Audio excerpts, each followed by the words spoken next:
I know this is not a recent expression, but it was quite a popular one in management speak over the last 10 to 20 years, is willful blindness.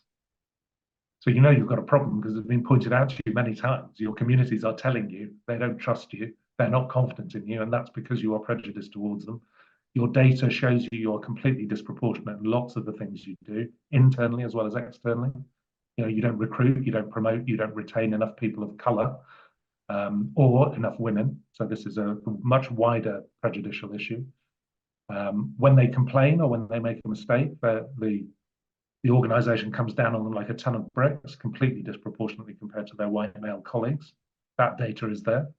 So it's internal as well as external. The way we stop and search or use force on minority communities is completely disproportionate. All of it is obvious and it is there, and yet we choose to try and look at the data again, change the language. I'm not accepting that, and I understand why. So I think that's willful blindness for a number of reasons. One, I think this is the most important one. This is the one that is forefront in chiefs' minds, I think, is what they are trying to do is maintain the morale of their front line, which has been battered by so many different things. And they are scared that the front line will see and react the way they did in 1999. And I was there. I was a sergeant. I was on the Lawrence Inquiry team. I was in Brixton as an operational detective sergeant in Streatham. And in the years that followed, I've done every rank. I've been in rooms where people were incredibly defensive and said, I'm being called a racist. So people definitely did misunderstand it. They definitely did take it personally.